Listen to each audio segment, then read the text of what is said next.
So just to talk Eclipse here. I know Mark is saying you have a hangout later on with Mike Helmick and a few others, so I'm not going to get too much into the image processing. I'll leave that with you guys for later on. But this, what I'm going to present, will definitely back up what I'm sure Mike and your group will be talking about later with the Photoshop and the imaging, trying to bring out a moon in the image is the main key that we've been trying to work on. So what I did was I went and made a model of an eclipse.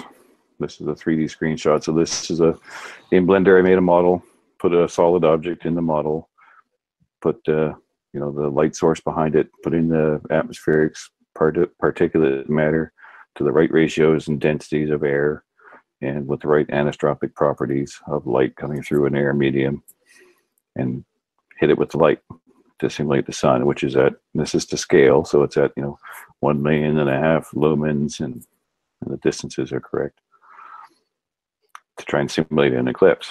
And what the model renders, as you can see, you would expect to see a crescent around the actual object itself as it enters into totality, which no one saw or observed in reality.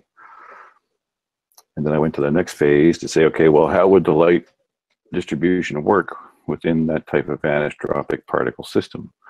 So as light hits a solid object, you would expect to see the same crescent with a little bit of backscatter lighting around it. As the light comes around a solid object, you would get a rendering of the entire orb, i.e., if it is the moon or a solid object, in the field in the camera lens with the filter on, right? And you should see a bouncing effect off of the front face, the leading edge. As the light hits the object, it bounces out radially, right? So that's what all these lines are in the blue spectrum, because it goes to red and then slows down as it reflects it, it polarizes. So all reflecting light polarizes and heads backwards and creates this effect on the other side. And then the non-polarized light comes around the other side and creates these halos, which is what we see normally, moon halos, sun halos, rainbows, etc. So that's actually what light is supposed to do. And then for a comparison, so this is my control, right? This is what it should look like. And for comparison, I took some moon shots from some friends of mine, really excellent photos. Did the same process on it, didn't change the settings. I just changed the process, just changed the photo, used the same settings for the analysis. And a moon shot would transpose to this. So you'll see this is the crescent at the front, now brought forward, and you can still see that there is a moon object in the background. This is like backscatter light. And then I compared that to, let's see, this image here. This is during the eclipse as it approached totality. And what I found the most fascinating about this is you get the red split spectrum that appears in the sensors of the cameras, which isn't that unusual. You see refraction and lens flaring that kind of splits the image in the red spectrum. But what was fascinating was this thing here, being that it's an inverse image of this side of the object coming around and being inverted backwards and being forward projected. So it's being forward projected to you as the observer on the ground to a centralized focal point. So it's this thing, whatever it is, whatever the light's coming through, being refracted and being projected like a lens to you at the ground and appearing in front of you. And you can kind of see, if I zoom in a little bit on this image. Oops, go back one, right there. So this is the actual object being refracted, and there's a whole bunch of little tiny ghost ones in the air. Right, you can kind of see them being split out in the air.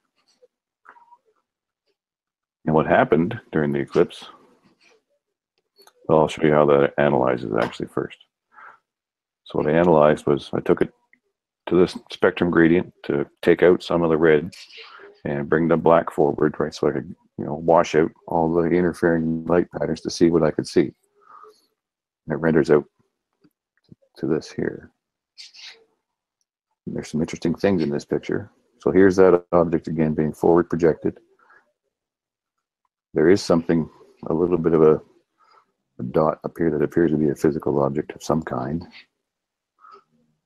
And then this gradient shows the edge of whatever is causing the eclipse. It cannot be seen, so it's actually not visible.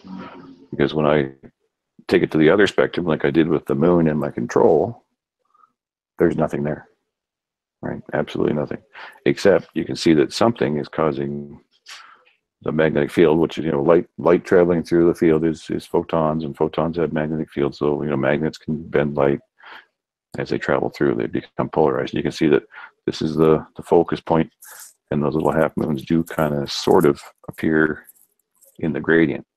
But whatever's causing the eclipse is completely absent. There's nothing there. And so what I went to the next phase of the analysis to see, well, what can I see if I invert that to a negative and amplify it? So I did that to try and find out what was there, if anything. And then what I found was, well, there's the light, because it's intense, so it comes out just as a gray wash because this is a negative. And whatever is supposed to be there is not there, but you can see that it is having an effect on the light scatter in the negative field. And whatever is coming through that object down to create this half moon is causing a bending of the light being forward projected down here. So the angle's coming through from the top right down through the object, appearing here to be forward projected to the center of frame, and then scattering in the background below it in the left. So that tells me there's an electromagnetic cause. There's an electromagnetic force that is causing this to happen in that gradient.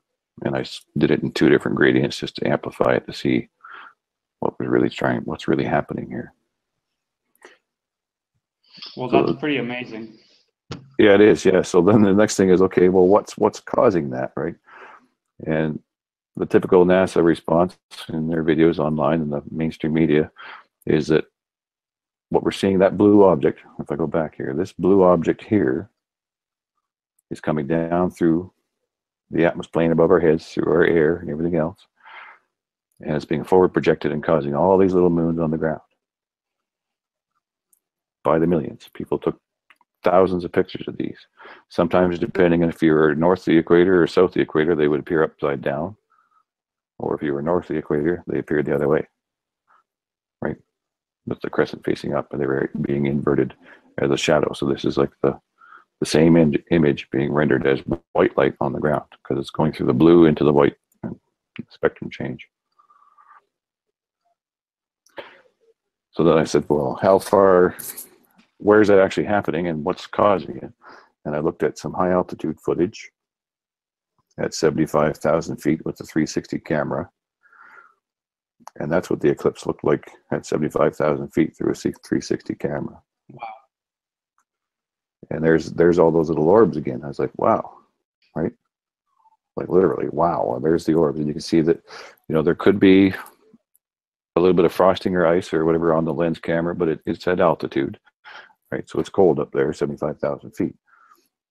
But that doesn't say that that's the cause. What that tells me is the angle of light that's being projected to the lens, because you're getting an unequal distribution of light scatter. Some are over here. This one's being illuminated more than this one. This one's a full dead-on center. So this means the light's coming almost perfectly to the center of the lens as it looks out through the medium.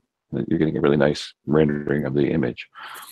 So that tells me that's a multiple diffraction pattern, right? It's coming from all angles in a like your perspective, right? Your degrees of your perspective coming at all angles into a center point. So it's multiple diffraction, right? There's no way of getting around that.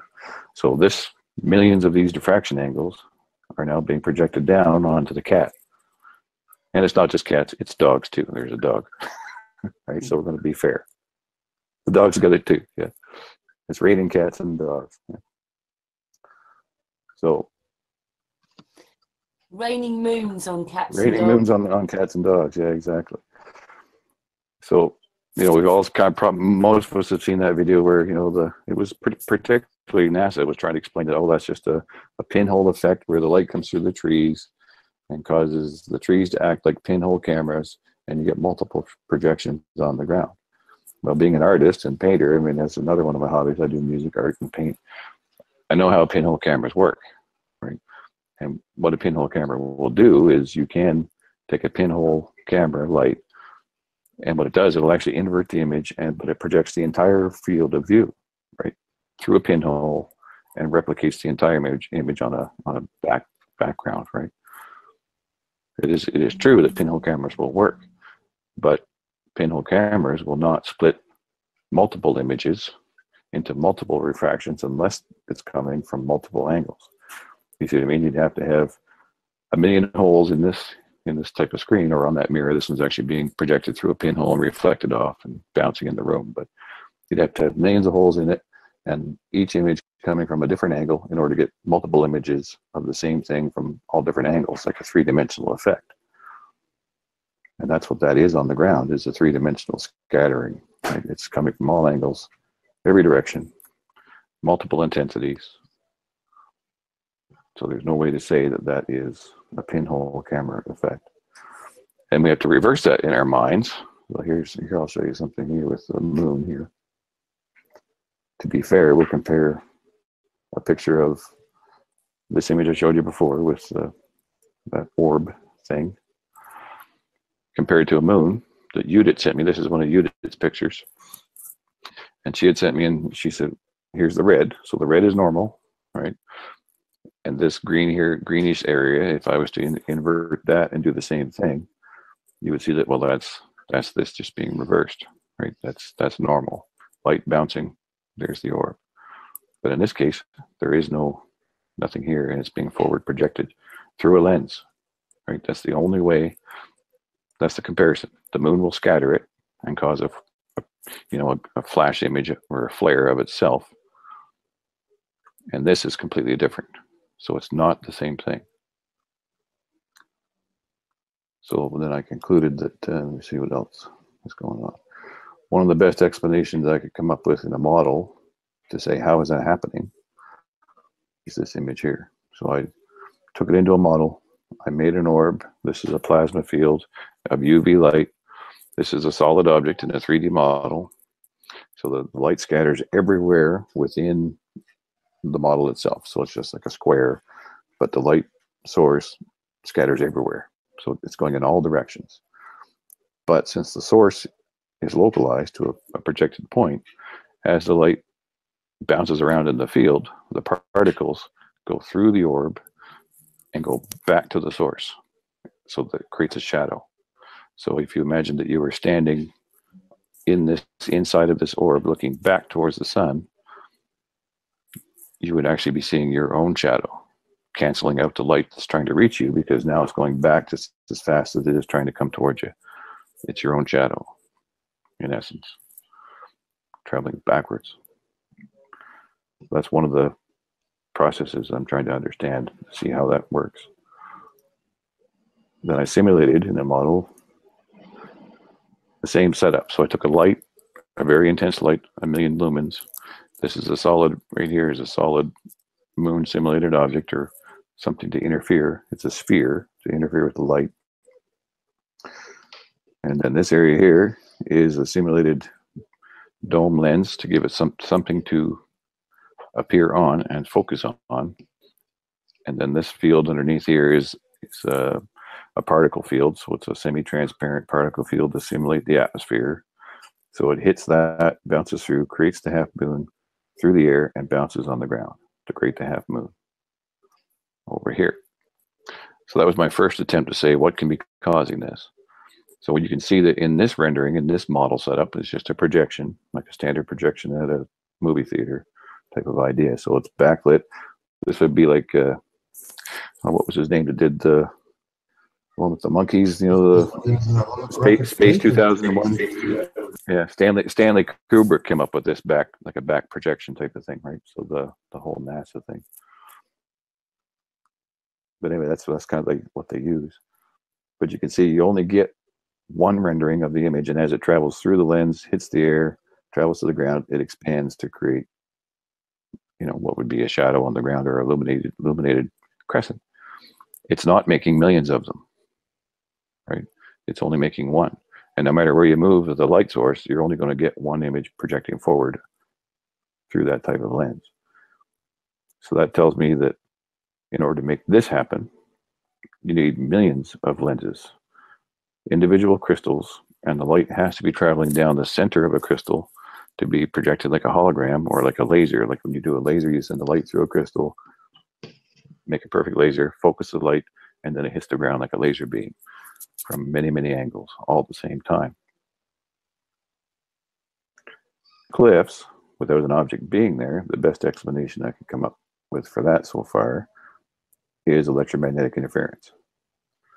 So the light is there, but whatever that object is a black body radiation absorber that has an intense electromagnetic field, enough so that it'll allow some light to pass through its periphery surface because it must have a boundary layer to have a charge, but it's so negatively charged on the inside, it absorbs everything that comes into it and lets very little of it come out. What does come out comes out in the blue spectrum, and what is inside of it is absorbing all the light and just making a black hole. It's like literally a black magnetic hole. Nothing comes out of it.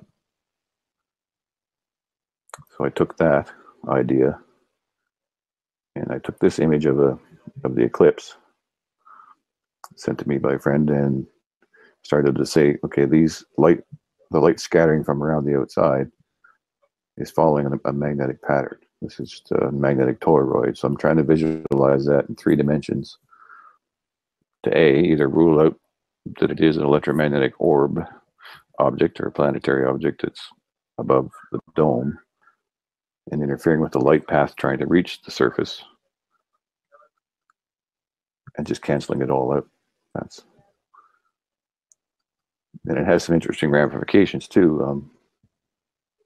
What happens, the NASA thing where it's a forward projected image on the ground makes absolutely no sense. Because if I showed you that picture of the moon here again, I scroll up here, there's the moon, and we should see that if that's actually reality, and as light passes through trees, right, then every crescent moon and every moon phase would come through the trees at night, and you would see animals in the forest that look like this, right? They would adapt, right, to be camouflaged, right? Every bird that flew over the sky as the moonlight came down, or the sunlight came down, would be projected as a secondary image on the ground, and you'd have, one bird would appear like an entire flock on the ground, and every animal predator be running around chasing ghosts that don't exist, right? So if your mind is going to accept that forward projection thing of NASA and pinhole cameras, I'm just suggesting you think again, right? Can I ask you something, Chris? Is this only happening at the eclipse, or does those pictures with the shadows of the moon, or can that happen at any time, or is this just in the eclipse?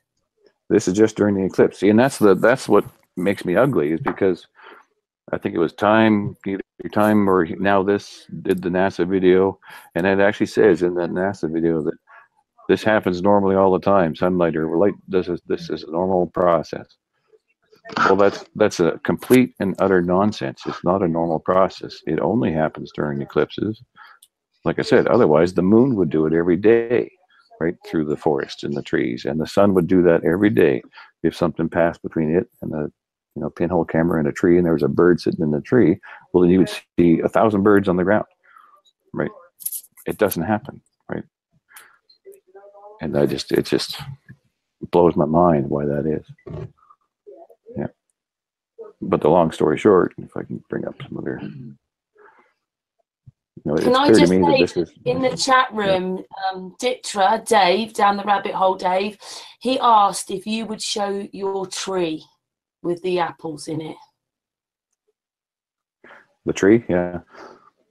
So clearly what's going on to me is that we are, on the plane of inertia, right? We experience in this center point where the two negatives and positive come together and balance in a neutral. We experience a slightly biased system that's slightly biased towards the positive. So it keeps us down, right? We experience that as gravity.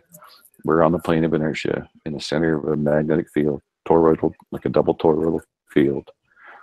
All the light that's outside of it is coming through the firmament. You could call it the firmament, the dome, which could be, I don't know what it's constructed of. It's, you know, like molten, liquid molten glass that keeps everything from, you know, keeps us safe. It creates a dome so that we have pressure in the system. You can't have an open system to vacuum and still maintain pressure, right?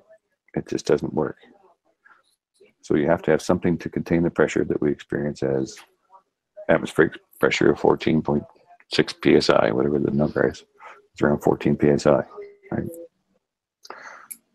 And that's the only way that would work. And we're on this inertial plane, and this is like the tree up the center cone, right? The tree of life, the whole 9 yards. It's right there, and it goes in both directions. There's a negative and a positive. We just happen to be on the positive side of it, right? Which gives us the sense of gravity, but it's also neutrally negative. Like our bones are made of dielectrics, calcium. You know, our bodies are made of water. We have salt in our bodies. We have some iron in our bodies. So if the iron flows in the positive direction, it allows our blood to flow.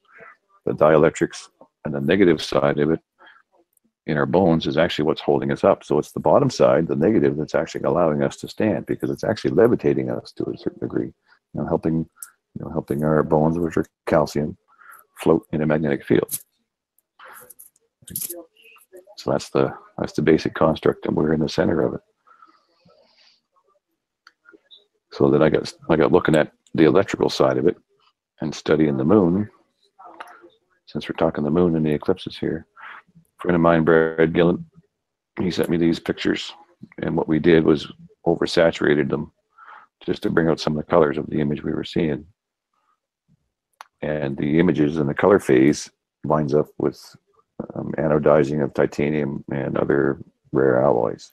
So the charge that causes the craters, which are all at 90 degrees to the surface, so nothing comes in at an angle, they're all sparked and arced to the surface to cause the craters on the moon. You can actually see the approximate voltage required at each point if you do it in a color spectrum, right? So as color changes, the more you saturate it, the deeper the color. So the golds were at about 50 volts, you know, a million amps, whatever it was, right? High amperage, right? Low volt, high amperage, and just went bang and creates this crater, right? Some of them are negative, some of them are positive. The ones that have a raised center would be, you know, the inverse of the ones that don't, right? It's just the inverse polarity. And you can call out some of the, you know, people that are trying to post images like this one here and superimpose the moon over front. I'm sure Dave or Mike will probably talk about that when he meets up there, but so I won't get into that too much, but that's what it really looks like in reality. So let's see. The next thing is kind of some evidence of that is in order to have a multiple diffraction, right, of it coming through a lens and getting more than one image on the ground, you have to have the object between, and the lens is between, the object is actually between the light source and the lens, and it just diffracts into multiple images. And here's another image. Now this person got a cool image, and this came, Monique Chenard from Moncton here. She sent me a video link to a fellow that actually was talking about the moon group and asked me to get another video and to take a look at this. So I grabbed a screenshot just to discuss with everybody. My initial thoughts on this was that this is an image of the eclipse in progress. And you can see that this is the sun and this is the occulting object. It's being refracted in the red spectrum. There's a bit of a duplication of this image in the center of this green orb here. So there's a duplication of it in red. You can kind of see it's very, very faint if I zoom in there. Sorry for the phone ringing there in the background.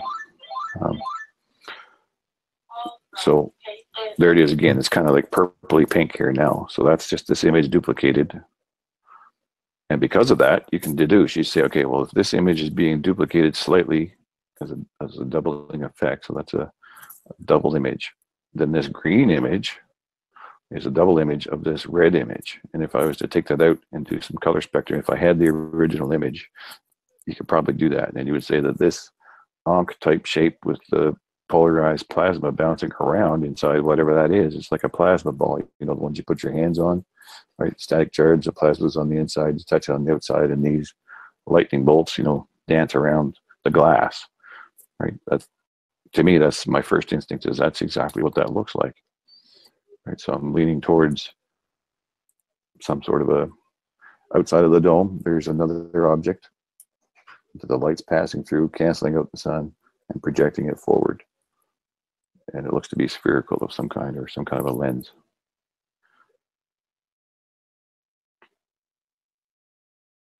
And yeah, it's like the Ankh, eh? That's the Egyptian Ankh type of shape. That just kind of blew my mind when I saw that. So I'm looking into that one with some more detail.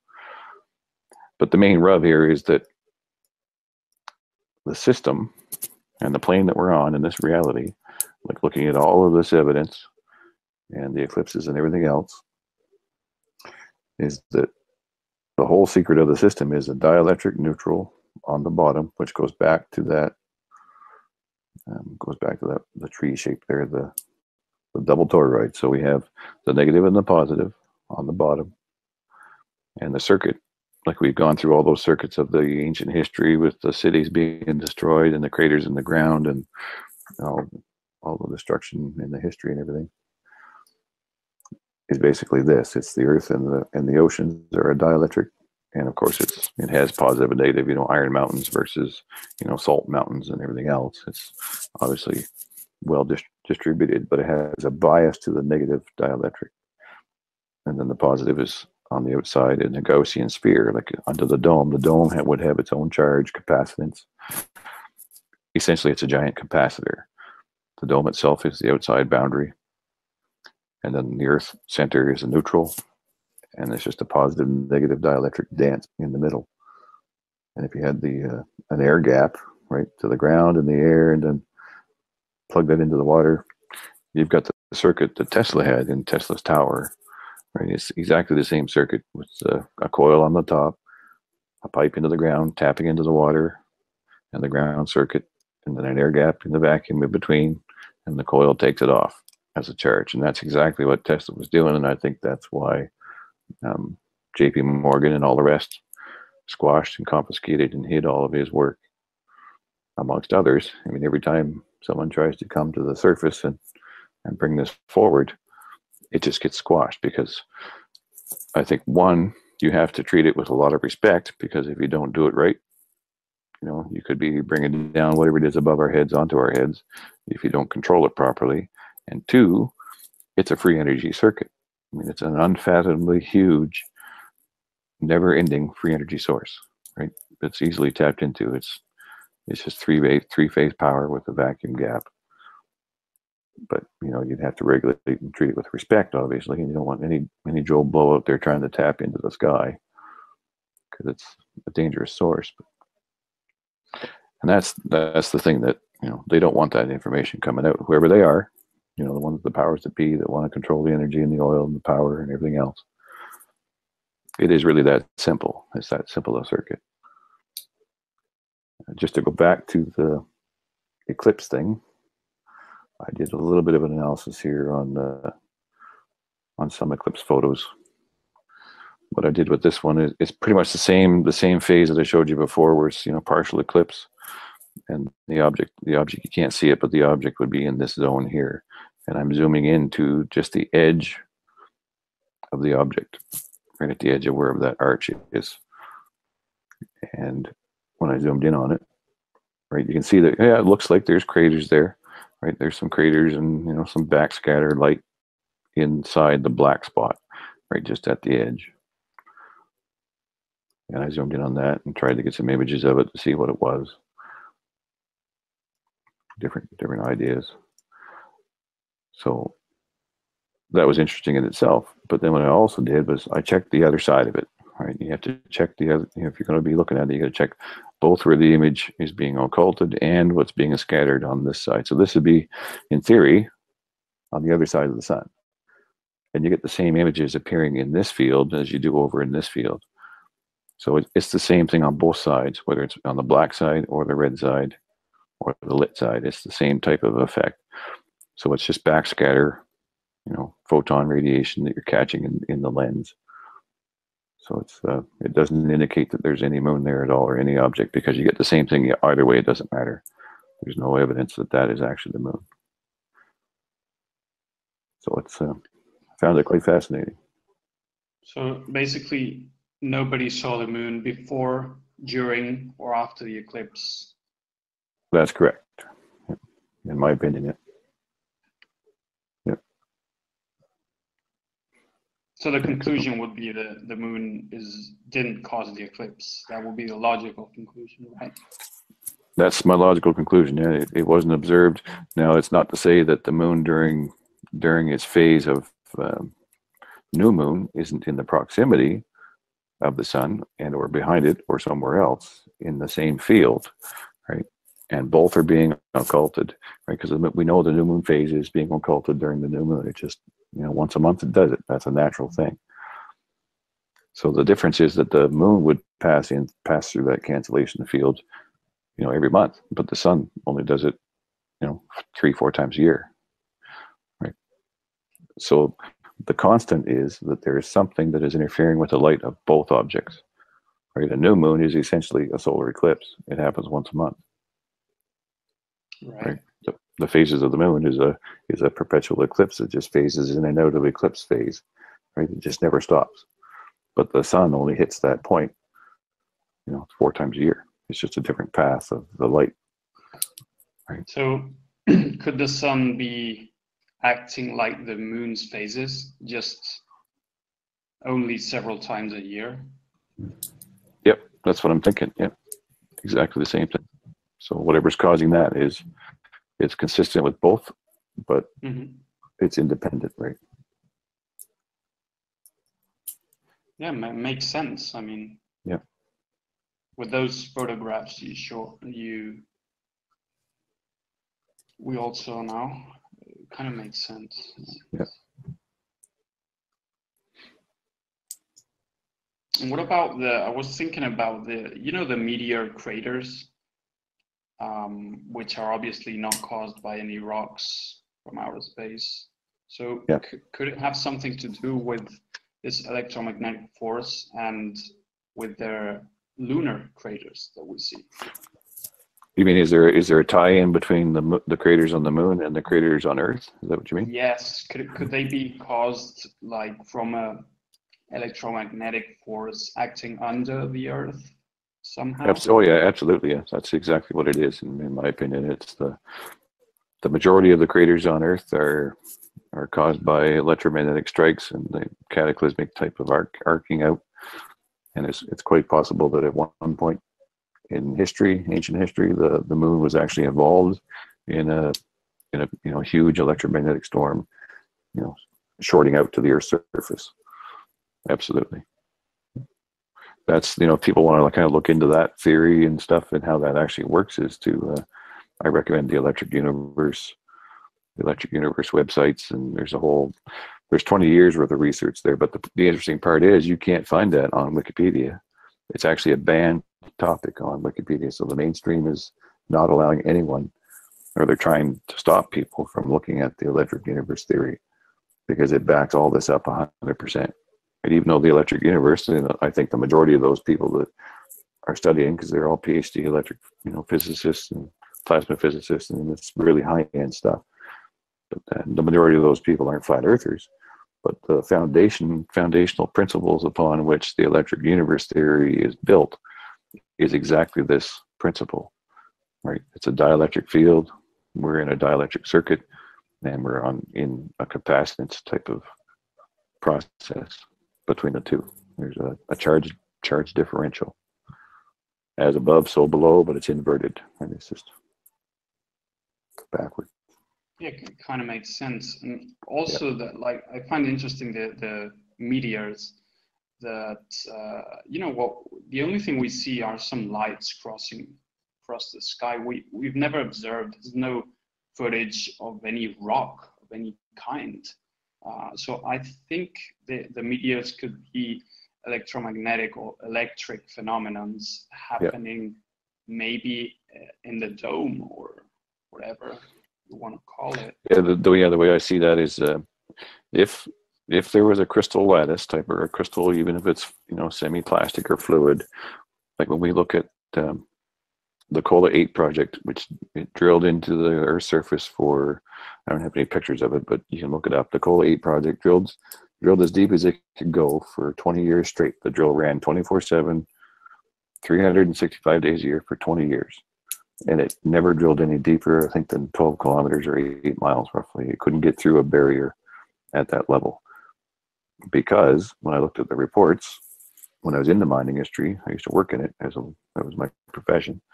When I looked into it, what that is there's a layer down there that is actually a super plastic. It's like a super fluid, but it's under such pressure that it's hydrogen and water and carbon is the main primary ingredients in it. And it's under such pressure that the hydrogen atoms and molecules actually become like a metal. It's under such pressure that the hydrogen goes from a gas state into a plasma state, more or less, and straight into a metal. But it remains plastic. Chris.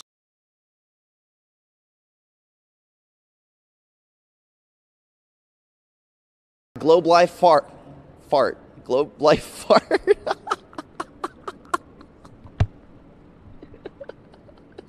All right.